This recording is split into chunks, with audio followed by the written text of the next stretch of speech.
In a long time. Like that? His first year with the program, so he's the co-defensive coordinator, also working with the safeties. So he's got a brief opening statement, and then we'll just bring it around for questions. Hey, how y'all doing? Very excited about this opportunity.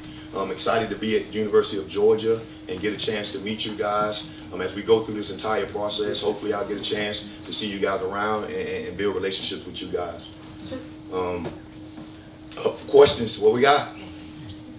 Yeah, Coach, you spent almost a decade under Coach Muschamp, or with Coach Muschamp, spent a couple of years with Coach Saban, and obviously now here with Coach Smart. What do those guys, if anything, have in common, and do they share a common ideal about the defensive backfield? Yeah, obviously, both of those guys, Coach Smart and Coach Muschamp, obviously worked with Coach Saban for a long time. And some of the core values of the organization and how we do things is something that they really, really looked at. And you can tell that they've done a really good job of learning from Coach Saban and doing those things. But I think, as I got here at the University of Georgia, I saw that Coach Smart was able to take some of the things that we did at Alabama and expound upon those things. And I think, from how we practice, the energy, the different things that we do, I think is very important. And he does a great job of doing that.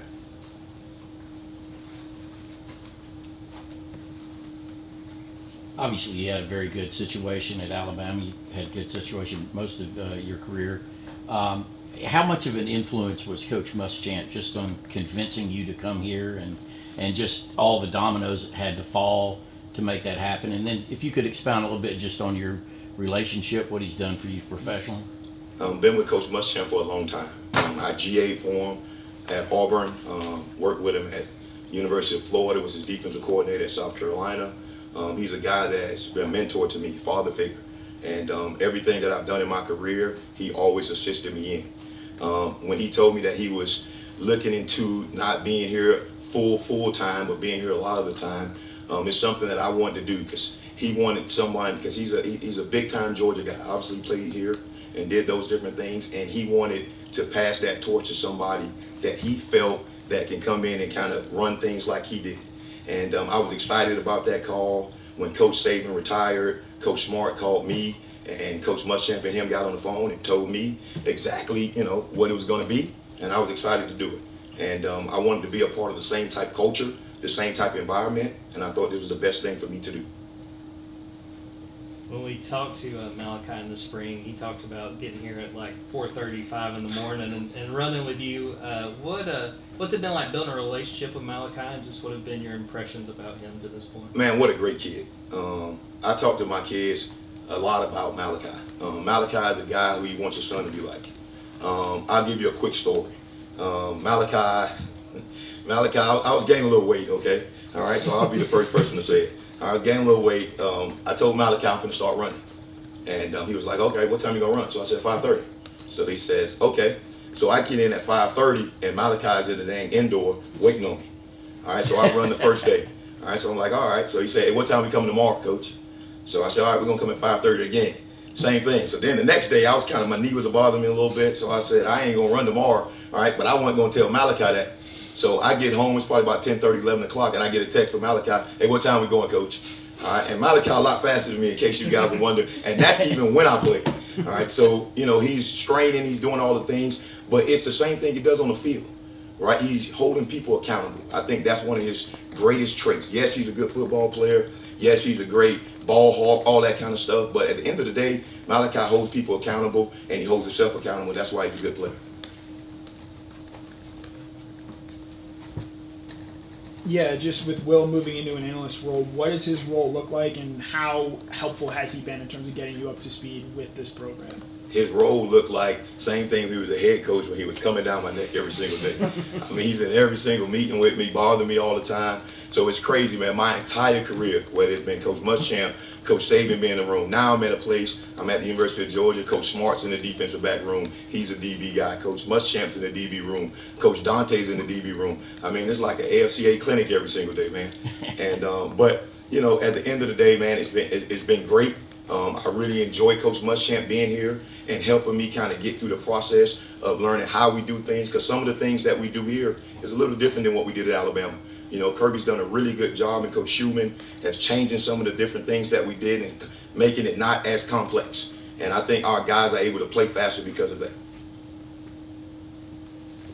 You mentioned Dante there. Just what stands out to you about him as a coach, and how do the two of y'all work together, coaching the entirety of the secondary, but obviously different positions? Yeah, I've been knowing about Coach Dante for a long time. He's been kind of, I guess, the T-Rob on the West Coast. All right, coaching all those guys. We heard about him in recruiting, had some really good recruiting battles with him. But he's a very personable guy. He's a guy that has a lot of energy. I don't know if you guys had a chance to see it, all right, but one time I was out at practice, I guess my first or second day, and I see a guy running down the field with a helmet on, but he had no jersey. So I was like, well, who don't have a jersey at practice? I thought he was a player. It was Dante going there doing some different things with the corners, working on back shoulder fades and different things like that. And I asked him, because he's kind of a pretty boy, you know, he's a good-looking guy. And he said to me he did it before when he was places at other places, and he got hit in the face. All right, so he started putting on a helmet because of that. But Dante's a really good dude, very smart coach. Very excited to get a chance to work for him. He's a relentless recruiter, and I'm excited to get a chance to work with him here at Georgia.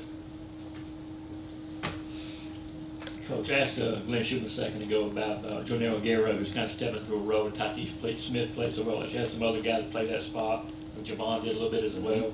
I mean, your first impression working with him, and what steps that you think he's made so far? I'll tell you what, the good thing about these guys, I recruited a lot of these guys. So I had a previous relationship with Jonell. So always knew they was very explosive, knew he got great coverage ability and different things like that. So getting a chance to come here and watch him develop and learn the system and learn how we do things and why we do things, been very good. I thought he did a really good job in spring, and he's processing through camp. And I think he's doing an amazing job of learning how we do things and trying to do what we're asking him to do. But he's a talented guy. We're in a competition battle all across the board.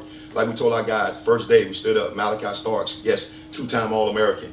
He don't have a job. You know, the motto this year is assume nothing.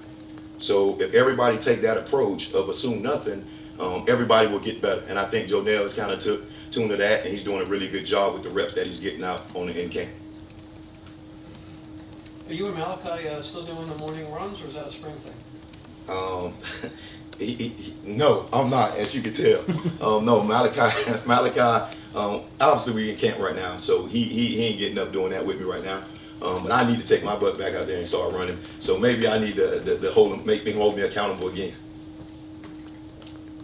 I don't want to assume anything here, but I'll be the first to ask, can you compare Kirby and Saban on the field to each other personality-wise after 2 seasons with Saban? All right, first of all, I would say, you see this microphone right here? All right, that'd probably be the main difference. As far as from the energy and different things like that and getting out the guys and holding guys accountable, I would say is equal. Say the same thing. I would say the microphone, getting that public talk to, because it's a little different now. All right, when a guy come run to you and tell you something, or when you hear it on that microphone and your players hear him talking to you, hey, T-Rob, I mean, this guy don't know what he's doing, or you don't know how to coach it. All right, so it holds everybody accountable. It's really good, and anybody can get it, man. That's the great thing about this place. Coach Saban has been a mentor to all of us. We talk to him all the time. He's a guy who everything we learn from him, and he's been great to us. So excited about those guys and excited to be here.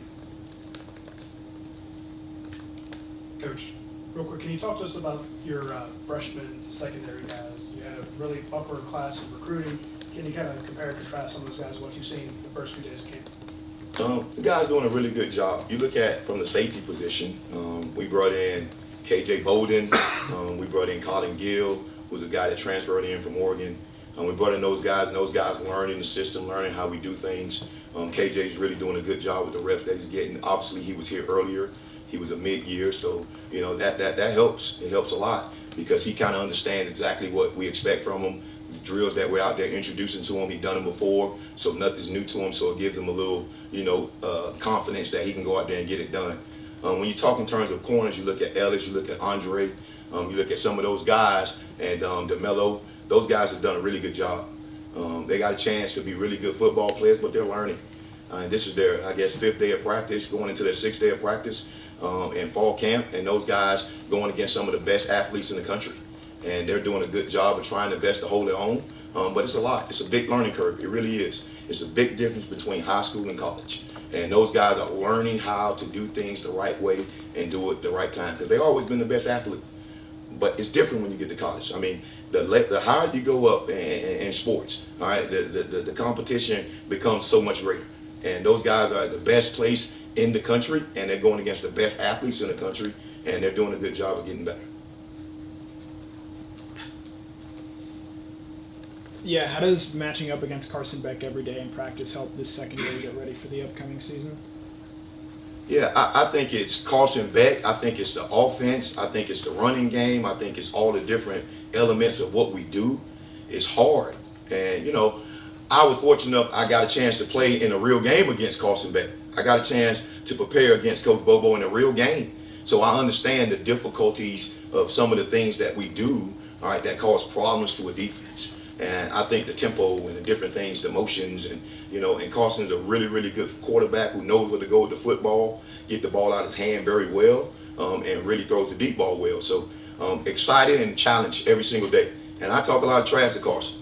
And he does a good job of handling it in the right way, and he does a really good job of responding. He make bad plays, all right, he pick it up and he go do something different, all right, and then he hurts us. All right, he's a talented guy, and we're going at it and battling every single day. You said anything about the Alabama game last year? No, I hadn't done that yet. I don't know if I'm able to bring that up. Yeah, Coach, a little bit earlier you mentioned the simplification of this defense. I was wondering if you could expound upon that a little bit. How are you guys going about simplifying something that seems to be complex? Yeah, I think we did a really good job, Coach Schuman and Coach Muschamp and the rest of the defensive staff of doing a great job of compartmentalizing the calls. We have different families, and it's easy for our players to learn when you go in and you say, all right, an NFL quarterback is this, a generic man is that, right? So it doesn't matter if it's Robinson O or it's Eddie O. It doesn't matter, all right? This is what you do. So I think we do a really good job of simplifying those things, the verbiage and all the different things. We have a bunch of calls, all right, that the star don't have to worry about lining up when they're going fast. He lined to the field. You know, so we got some different things to get guys, younger guys, more guys on the field to go out and execute. And I thought they've done a really good job of shrinking the system, still doing the same variants of what we do, but simplifying it so we can do it in a faster ways. You once told me years ago that you danced with the person who brought you to the dance, and you were referring to Coach Muschamp. How often do you find yourself sounding like him, like mimicking him, saying things out loud that he said, and now that you're in a place where perhaps players have already heard him say it, you've got to come up with new stuff? No, I'm not coming up with anything new. I am who I am. I learned from who I learned from. He's a guy that I respect in his profession. I respect as a man. I respect as a father. I respect him. And he's a great guy. And I think one of the things that I do is stay true to who I am and what I believe. And I got a different delivery. Coach Muschamp and we say some of the same stuff, all right, but I said a little different to him. I got a little nicer side than he got sometimes. You said you haven't mentioned the Bama game to Carson Beck, but I'm sure when you were hired, Kirby Smart sat you down and said, hey, you guys played against us, you scouted us, you game planned us. What did you tell them that you saw on tape when you kind of went back over that game? I mean, it was just two good football teams going at it, and one football team happened to win the game. It was nothing that they gave away. It was nothing like that. It was just two really good football teams battling, competing. They got the same mindset, and because they came from the same type of environment. Is the secondary kind of one of the riskiest places to start guys young? It seems like the Caleb Downs are an exception. Even Malachi starting late in his freshman year. And why is that? Why is the secondary so hard to just take even the most talented guy as a freshman and throw him out? Yeah, because the margin of error, all right, is very small back there. When you make a mistake, it's 7 points. All right, when you're a defensive line, you jump out of your gap. Well, the linebacker got a chance to tackle. All right, if you're a linebacker and you miss the tackle, well, the safety got a chance to tackle. Well, that safety is a guy who hadn't played a lot of ball or don't feel that he can get it done or make a mistake or something like that, then it's 7 points. So we're on the back level. It's like being a quarterback, right? We have to do a lot of different things from a communication standpoint. We got to be on the same page. All right, everything that we practice It don't necessarily show up in the game. There's going to be some new stuff show up in the ball game that you have to have your experience. You got to have guys that's been in the fire, that's done it. So that's why it's a little hard to play at that position. But we have guys do it every place I've been. So if the guy's mature enough to do it, a guy's capable enough to do it, handle it from a mental standpoint and talented standpoint, then he'll be just fine. When you look at the Mike Bobo that you spent the season with in 2020 at South Carolina and compare it to the one you're spending the time with now, is it the same guy? Do you see any differences? What stands out there? Well, Coach Bobo is the most competitive dude I know. All right, and no matter what we're doing, whether it's golf, whether it's cards, it doesn't matter. So he's always been that way. But from a schematic standpoint, you look at all the different things that he does here. We didn't have all those motions. We had some of the, the fast huddle breaks, different things like that. But we didn't have all these speed motions and all these different things that we got. So it's a lot of moving parts, and it's very important to do that on offense in today's football because of all the different things that a defense is trying to do to you. So the key to the drill when you're on offense is trying to make the defense talk, trying to get them to make a mistake. Well, when the easiest way to do that is by going fast and motioning. And we do that better than anybody in the country. Got time for one more question? Yeah, in the 7-8 months you've been here, what have been your impressions of Glenn Schuman, and what has impressed you about him as the defensive coordinator? Good. Call him like Rain Man. He's very, very intelligent, man. Very intelligent. Sees everything, has really good ideas, and he does a really good job in front of the guys. I think the guys really, really respect him. He does a really good job of delegating different things to the staff and giving people ownership in their job. And y'all should see him make some kind of edit or any kind of slide or something, man. He's the best on the computer I ever seen. But he's an awesome dude, man. He's a great guy. He's a staff guy. He's a guy that I'm eager to continue to learn from and be a part and help with what we're trying to get accomplished here. Thank you, Coach. Mm-hmm.